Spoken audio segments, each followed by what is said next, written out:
All right, guys, today we're going to talk about how to make a giant Borg cube and how to do it relatively easily. Obviously, there's a lot of stuff going on here, and if I had to make each of these shapes individually, it would be a huge pain. I am far too lazy for that, and so we're going to see how to do it in just a few clicks. And we're going to use some of the tools that we've already talked about, our mirror tool and our rectangular array tool specifically. We're also going to learn how to do our rectangular array tool in 3 dimensions. So let's figure out how to do this. In order to look at it, we're going to have to start by making our new part. So let's go ahead and make a new part, File, New, Part. Now I have my new part. First things first, I'm going to change my units, Tools, Document Settings, Units.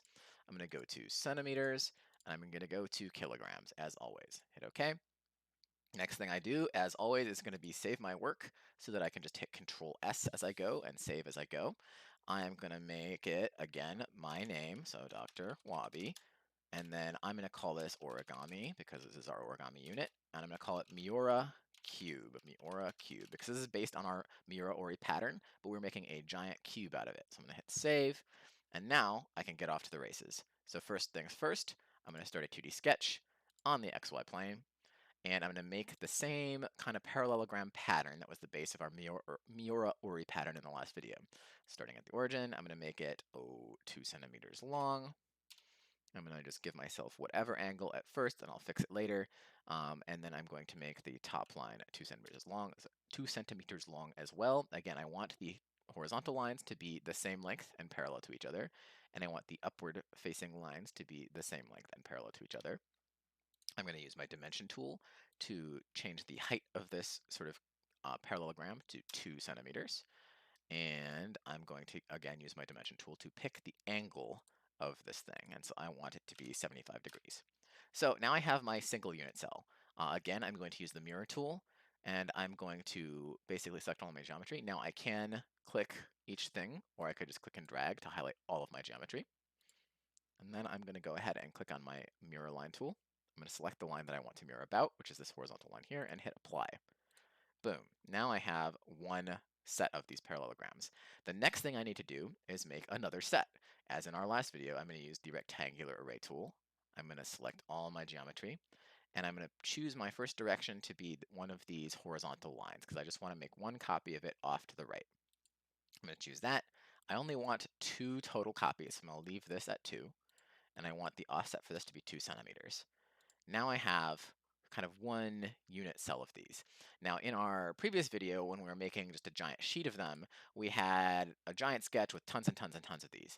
I actually don't want to do that right now. I want to go back to this, and I'm going to make this into a 3D object, and then I'm going to use the rectangular array tool to copy the entire 3D object. It works very similarly, but it's a little bit different. So I'm going to go ahead and finish my sketch, and now I have my little sort of unit cell. I'm going to go to my extrude tool, and I'm going to start making these things. I'm going to first extrude out 2 centimeters. And now again, I'm going to use my same sketch and make another extrusion based on that same sketch. So I'm going to hit this plus button at the bottom of the thing, and it's going to create a second extrusion using the same sketch, so I don't have to fight with it too much. I'm going to rotate my view around so that I can see the other pieces. And I'm going to extrude again, but I'm extruding the opposite direction, still 2 centimeters. So now I have this kind of wonky looking thing. So I'm going to hit OK. And now I have kind of one piece of this giant checkerboard pattern. Now, this is where things get interesting.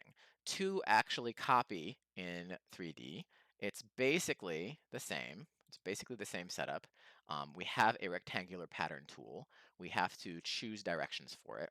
Now, it's a little harder to get a vertical axis in 3D.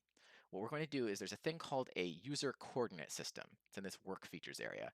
This basically lets us set the equivalent to construction lines, but in 3 dimensions. I'm going to choose a user coordinate system. And the reason I need this is because right now, my shape, I have these horizontal lines, which are great, but I don't have any vertical lines, and I want to make this into a big sheet. In order to do that, I need the equivalent of a construction line. I'm going to choose a user coordinate system, and it's going to let me kind of pick somewhere to basically choose as kind of a temporary origin. And so I'm going to rotate around. Now, a shortcut for rotating is you can hold Shift and click and hold your middle mouse button and rotate around. Now, it does get a little wonky, as you can see. It just kind of tries to figure out what you're doing, but you can make it a little easier on yourself. So I'm going to pick the corner of one of these. I'm gonna go to my front, and I'm gonna go to this top corner here just so I can kind of see what I'm doing. So I'm gonna pick that corner. Now the way the user coordinate system works is you're essentially gonna pick the starting point, and then it asks you to specify the direction of the x-axis. So you can pick another point for this. Now, if you remember your right-hand rule for physics, that's basically going to be what determines your axes. So I'm gonna choose, I've got my origin, and then I am going to go ahead and just say my x-axis is along this direction. So I chose a point there. And then my y-axis, it asked me to choose a point along the y-axis. So I'm going to choose just one of these intersection points. And that determines my little coordinate system that I made. So this is a kind of 3D construction line, essentially. So now I can go ahead and use my rectangular array tool in 3 dimensions. And instead of picking lines, it's picking whole solids that I've created, whole chunks that I've made. So I'm going to choose both of these kind of extrusions that I've made. My direction 1 is easy. I can copy along this x-axis here. And I can choose how many of these. Let's make it 6 copies. And again, this thing is 4 centimeters wide, so I'm going to do that. And now for my direction 2, I'm going to choose this z-axis that I've created with my user coordinate system. Click on that and see it's starting to give me that. So I'm going to choose again as well 6 of these. I'm going to make them 4 centimeters apart. And if I zoom out, you'll see this is the shape that it's going to create. So I will hit OK. It's going to take a minute to think while it does all of that. And now I have a nice big sheet. But this is still not a cube. I need to make it into a cube. So I'm going to use another rectangular array operation. And now you can see I can select this whole chunk of stuff that I made all at once. So I'm going to do that.